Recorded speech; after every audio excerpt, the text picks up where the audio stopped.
Seperti yang udah kalian lihat di judul, apakah hobi mechanical keyboard itu bodoh? Nah, jadi gua itu kenal pertama kali sama mechanical keyboard itu di tahun 2013 atau 2014 gitu, dan gue baru mulai merasa gue ada di hobi ini itu mulai dari tahun 2019 sampai sekarang. Dan di awal gue kenal mechanical keyboard itu, gue masih menganggap mechanical keyboard itu hanyalah sebuah tools atau alat buat ngetik, buat main game, dan seterusnya gitu ya. Dan di video kali ini gue pengen ngebahas soal hobi mechanical keyboard, terutama buat yang mungkin masih belum begitu memahami kenapa ada orang bisa suka atau hobi mechanical keyboard gitu ya. Di video kali ini gue pengen bahas itu, dan perspektif yang bakalan kalian dengerin ini dari gue yang memang terjun langsung ke hobi ini gitu ya. Dan di video kali ini nggak akan banyak b-roll, harusnya lebih banyak ke ngobrol, diskusi, dan sebagainya. Jadi ya stay tune aja. Jadi pertama yang mau gue bahas itu adalah kenapa orang bisa tertarik sama mechanical keyboard. Tentunya yang pertama harus orang tahu atau orang harus punya itu adalah, sebelum masuk ke hobi ini adalah yang pertama, kenapa mereka akhirnya memutuskan buat beli atau tertarik sama mechanical keyboard. Tentu alasannya ada macam-macam. Bisa jadi karena orang ini baru banget rakit PC dan pengen ngelengkapin setupnya mulai dari monitor, mouse, headset, speaker, sampai ke keyboardnya, makanya mereka beli mechanical keyboard. Atau bisa jadi karena orang ini suka main game, atau bisa jadi karena mereka kerja di depan komputer dan butuh beli keyboard, atau mereka sebelumnya pakai keyboard membran dan pengen upgrade ke keyboard yang lebih enak, makanya mereka ke mechanical keyboard.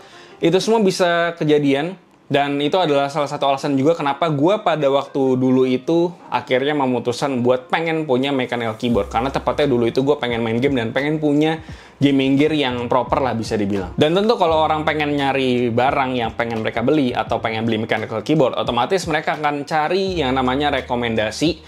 Entah lihat konten kreator yang ada di YouTube, entah lihat konten kreator yang ada di IG, di Reels, segala macem. Atau kalau pengen tahu lebih dalam lagi dari orang yang memang sudah paham banget soal mechanical keyboard, otomatis mereka bakal langsung masuk ke komunitas dan langsung nanya-nanya di sana. Dan ini adalah starting point bisa dibilang kenapa orang bisa masuk ke hobi ini. Nah, setelah nanya-nanya, terus dapat rekomendasi dan akhirnya beli, dan ternyata mereka suka. Di sini ada dua pattern yang biasanya sering gue lihat. Yang pertama adalah orang ini setelah beli dapat rekomendasi, mereka merasa puas dengan barang yang udah mereka beli dan merasa kebutuhannya udah terpenuhi. Mereka setelah itu nggak mikirin lagi soal keyboard, karena ya merasa beli keyboard hanya sebagai tools atau alat, seperti gue di awal punya mechanical keyboard. Dan selain itu yang kedua adalah muncul rasa penasaran yang dimulai ketika dia ini lagi melihat konten-konten di Instagram. Kok keyboardnya lucu-lucu, kok layoutnya bagus, kok keycapsnya warnanya bagus atau warnanya yang dia suka, terus juga kok suara keyboardnya bisa bagus, ngeliat konten video di video-video pendek misalnya. Dan mulai muncul rasa penasaran yang timbul, apakah gue bisa bikin keyboard gue jadi bagus seperti ini? Minimal itu dulu. Atau bahkan kalau memang lebih impulsif lagi, bisa jadi ada nggak ya keyboard yang bisa sama kayak yang ada di konten tersebut. Dan udah deh, dari sana mereka mencoba untuk modifikasi keyboard, mechanical keyboardnya mereka, cari switch, cari keycaps yang bagus buat keyboardnya mereka, atau bahkan sampai beli keyboard atau nambah keyboard baru.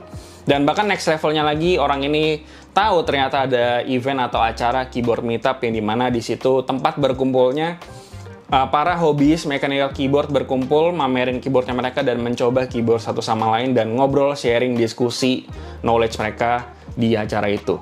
Dan itu bisa dibilang adalah awal mula kenapa orang bisa tertarik sama mechanical keyboard sampai bisa jadiin mechanical keyboard ini sebagai hobi. Dan kalau gue lihat dari kebanyakan orang yang ada di hobi ini, itu biasanya punya satu kebiasaan atau satu pattern yang sama, yaitu adalah mereka itu pasti punya kepedulian terhadap setup kerja atau setup gamingnya mereka. Makanya mereka itu nggak pelit untuk mengeluarkan uang untuk mempercantik setupnya mereka gitu. Makanya kenapa mereka rela mengeluarkan budget mereka untuk beli keyboard yang macam-macam atau bahkan memodifikasi. Dan yang udah pasti adalah mereka banyak menghabiskan waktu mereka di depan setup kerja atau setup gamingnya mereka. Kembali ke pertanyaan yang di awal, apakah hobi keyboard itu bodoh? Nah, jadi pertanyaan atau pernyataan ini bisa gue asumsikan itu muncul karena Secara fungsi, ini gue ngomongin keyboard komputer itu bisa dibilang memiliki fungsi yang sama atau tidak berubah, terlepas dari harganya yang mahal atau murah. Yang dimana fungsi utamanya itu adalah untuk mengetik atau mencurahkan isi kepala kita dan kita tuangkan dalam bentuk tulisan dan nanti outputnya muncul di layar monitor PC atau laptop kita. Jadi kata kuncinya adalah mau mahal atau murah itu fungsinya bakalan tetap sama aja. Bahkan buat main game pun gue udah nge-review barang-barang gaming gear dan peripheral kayak gini tuh udah sekitar 6-7 tahun, dan menurut gue keyboard ini adalah salah satu barang yang menurut gue impact-nya nggak sebesar mouse dan juga headset. Kalau di mouse ada sensor, yang dimana sensor ada yang sensornya kalau kita pakai sensor murah, dia bisa nggak ngebaca suatu mousepad tertentu lah, ada yang leave of distance-nya tinggi, dan kalau kursornya, kalau mouse-nya kita angkat dan diturunin kursor jadi kemana-mana itu juga ada. Kalau untuk mouse switch sendiri ini mirip sama switch yang ada di keyboard. Jadi sebenarnya secara fungsi sama, biar kita bisa ngeklik terus ke input ke laptop atau PC, terus jadi sebuah output lah intinya. Dan yang membedakan antara merek A dan juga merek B itu adalah cuman dari segi feel, yang dimana itu pun sifatnya subjektif, tergantung orang suka atau enggak. Jadi ya kurang lebih mirip sama switch keyboard. Yang jelas secara fungsi mau mahal atau murah switch dari mouse atau keyboardnya itu fungsinya tetap sama. Dan memang sekarang itu ada yang namanya keyboard rapid trigger, yang dimana sejauh gua matiin sampai saat ini itu paling kepake buat strafing atau counter strafing di game FPS. Yang dimana sebenarnya di keyboard mechanical biasa pun itu juga bisa dilakukan. Cuman memang butuh yang namanya pembiasaan atau muscle memory yang oke biar eksekusinya bisa lebih mantap lagi. Tapi di mechanical keyboard yang harganya dalam tanda kutip aneh ya, 5, 6, 7, 8, 9, 10, belasan sampai puluhan juta, yang biasanya jadi daya tarik untuk si hobi mechanical keyboard ini, secara fungsi tidak ada perubahan atau bahkan bisa dibilang fungsinya tuh sama dari yang harganya aneh sampai ke yang harganya budget sekalipun. Dan bahkan secara fitur bisa dibilang banyak juga mechanical keyboard yang harganya dalam tanda kutip aneh ini itu fiturnya lebih minim daripada keyboard-keyboard budget di zaman sekarang. Nah terus apa yang bikin mereka, termasuk gua sebagai hobis mechanical keyboard, itu bisa tertarik sama keyboard modelan kayak gini yang harganya dalam tanda kutip aneh tapi fungsinya tuh nggak berubah? Dan kesimpulan yang bisa gue tarik kenapa hobis ini rela untuk mengeluarkan uang untuk beli keyboard-keyboard yang harganya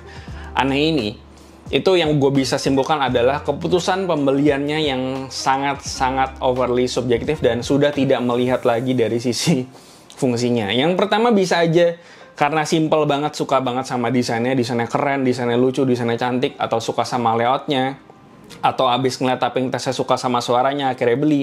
Atau bisa jadi karena desainernya punya portofolio yang bagus, pernah bikin keyboard ABCDE yang terkenal, orang tuh bisa beli. Kalau keyboard gua, nggak semua orang bisa beli. Ya sama desainer yang bikin keyboard ini. Dan akhirnya memutuskan untuk beli juga. Dan ada juga yang sebagai bentuk apresiasi ke desainernya karena sudah bikin keyboard yang mungkin secara desain kompleks atau susah dibikin, tapi ya akhirnya mereka bisa bikin keyboard seperti ini. Itu juga bisa. Ditambah lagi tuh keyboard-keyboard kayak gini, itu tuh biasanya sistem pembeliannya itu dengan metode group buy. Yang dimana metode group buy ini, ya kita nggak tahu apakah si keyboard ini akan dijual lagi di kemudian hari atau enggak, atau bahasa gampangnya limited lah. Jadi ada unsur eksklusivitasnya juga di situ. Dan ada kecenderungan juga bagi para hobis ini yang karena melihat ini sistemnya group buy, jadi berpikir bahwa oh ini tuh gue bisa beli sekarang atau beli dalam periode ini, dan kalau misalkan periodenya habis ya gue nggak bisa beli lagi, gue nggak tahu apakah ada kesempatan ini lagi, dan akhirnya memutuskan untuk beli. Jadi ada unsur seperti itu juga sebenarnya. Dan kalau dilihat dari keputusan pembelian ya, sebenarnya tuh hobi ini ngingetin gue juga dengan hobi-hobi yang lain, kayak hobi jam tangan misalnya.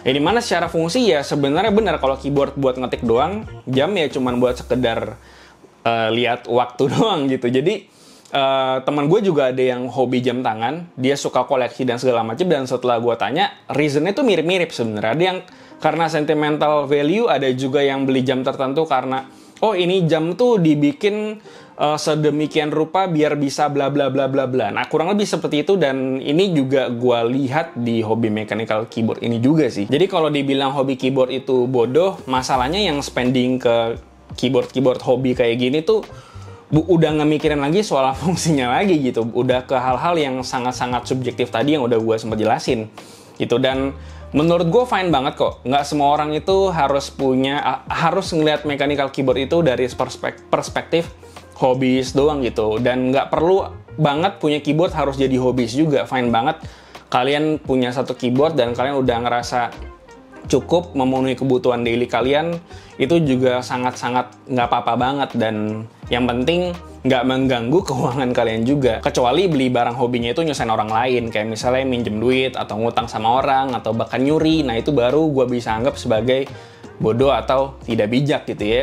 Dan sebenarnya kata kuncinya itu cuma satu sih, hobi. Hobi itu adalah sesuatu yang kita sukai atau sesuatu yang kita lakukan di luar dari tanggung jawab kita yang bikin kita senang dan juga enjoy gitu. Dan itu adalah alasan juga kenapa gue itu jarang banget kontenin keyboard koleksi gue gitu. Karena gue pengen nikmatin sendiri tanpa pressure, pengen jadiin itu konten. Dan gue pengen menikmati itu sendirian aja gitu. Jadi nggak selalu harus punya fungsi atau manfaat yang berarti sebenarnya. Yang penting kita ngelakuinnya dengan senang hati dan kita enjoy ngelakuinnya, dan itu udah cukup. Dan yang paling penting juga nggak ngerugiin orang lain sih. Dan ya kayaknya itu aja sih yang bisa gue bahas soal lebih dalam ya soal hobi mechanical keyboard ini, karena gue nggak pernah bahas juga. Gue cuman sering kontenin review keyboard doang, dan ya di video kali ini gue pengen bahas soal hobi keyboard aja dari perspektif hobis keyboard. Hobi ini tuh seperti apa sih sebenarnya?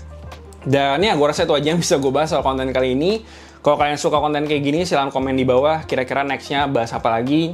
Like dan sedikit bermanfaat, follow semua sosial media kami di IG, TikTok, join komunitas kami juga di Discord, semua linknya ada di bawah.